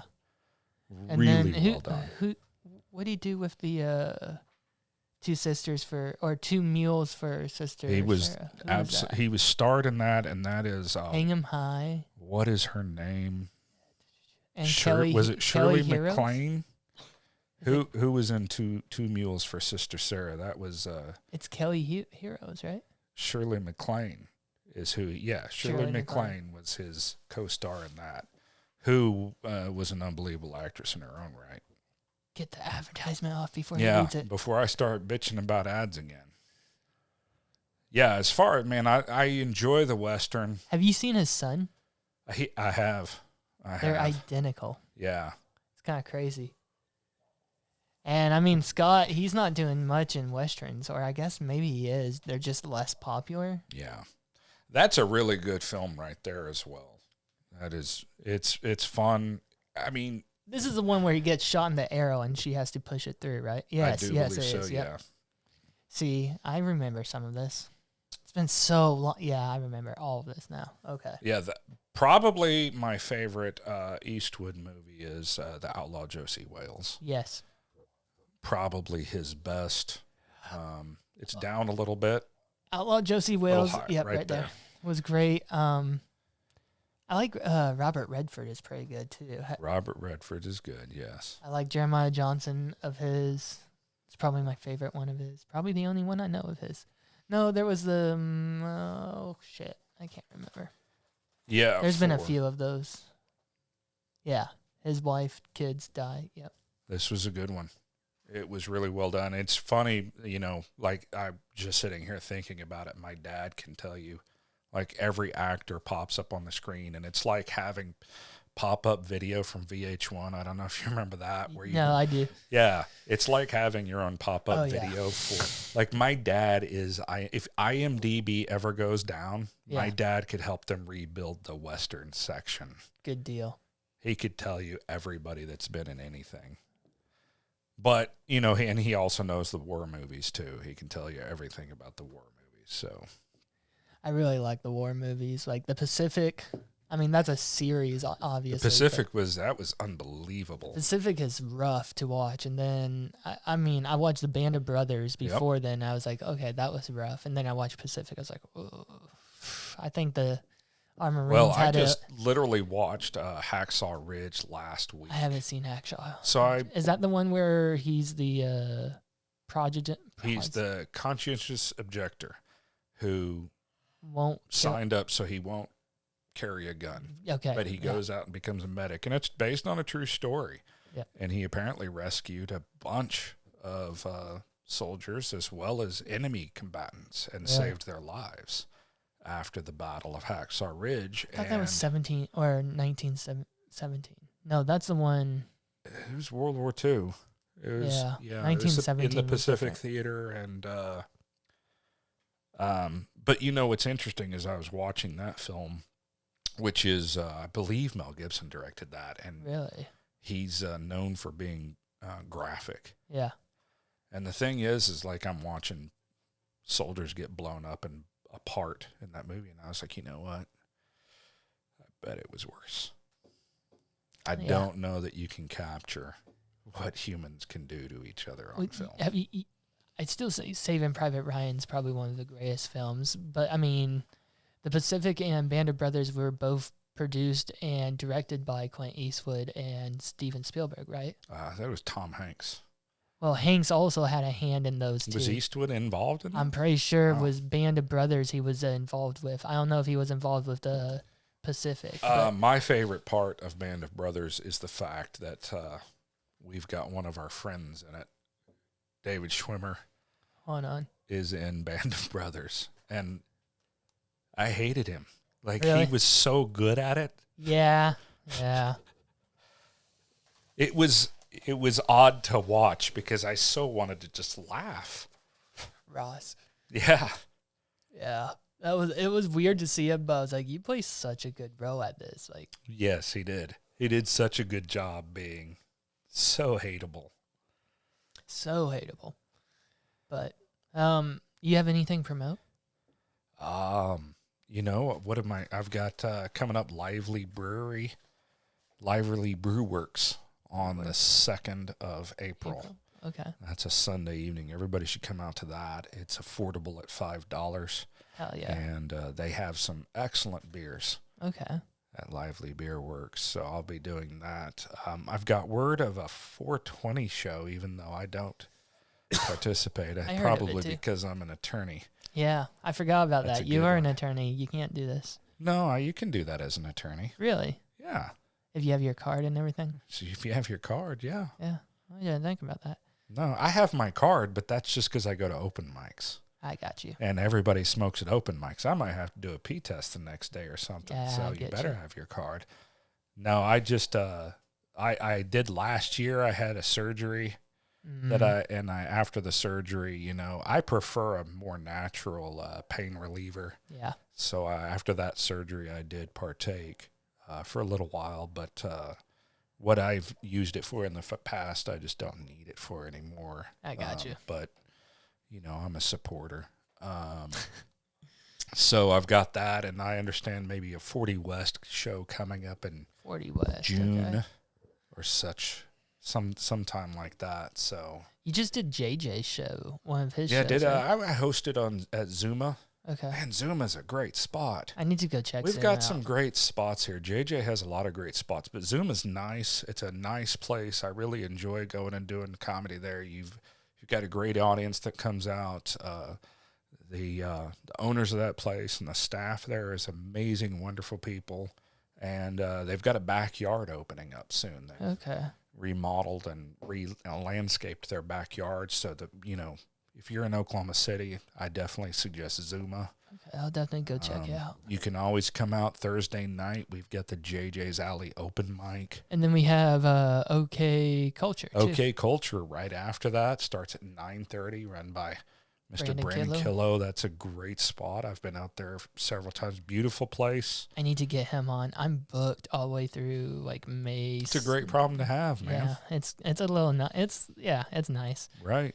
But do that, and I'm gonna try to get him on as soon as possible. Yeah. But it's a little backed up right now. But you have lots of open mics in Oklahoma City, and I think we could always use more. And so, you know, I think that the comedy community is pretty good about taking care of business. Yeah.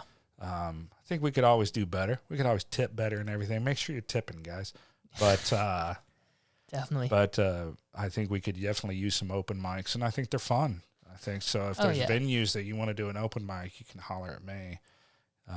You can find me on the socials at Mendus Comedy. I got some messages from you on the TikTok. Oh, yeah. On the TikTok. I re-downloaded the TikTok. Good. Yeah, I made a video yesterday. It was, you know, I haven't been doing a lot of videos. Yeah. But I was kind of like, you know what? I kind of miss it. So, you know, I'm having fun. Above everything else, I'm having fun with it too. That's the whole thing. And so I'm going to make a few videos for you. Some people were complaining that they miss my at the door videos. I used to make the video where I'm standing at the door talking about something, and they miss those. So with your coffee. Yeah, I'll try to be funnier. Yeah, that would be nice. But maybe you should go buy some Liquid Death and drink, you know, at the door. Yeah, this episode brought to you by unofficially by Liquid Death. Although I haven't died yet, so I have to pee. Are we good on time? How long have we been going? He's like, can we wrap this up? No, I'm just making sure we have enough content. Let's call it though. I do have to pee. Killer. Leo, Thanks thank you for letting doing me. this, man. I appreciate it. All right, peace, guys. I love you.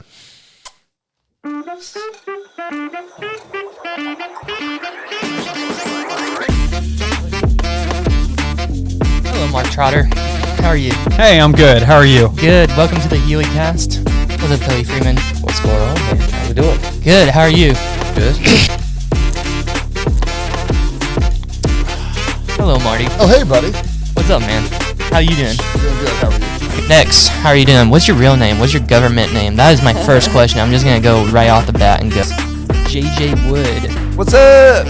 Long-time listener, first-time guest. Really excited to be here. Y'all have headphones now? You get I got Heley, what year were you born? 97? 96? 95. See, all right. Technically, you're a 90s baby, but you missed half of it.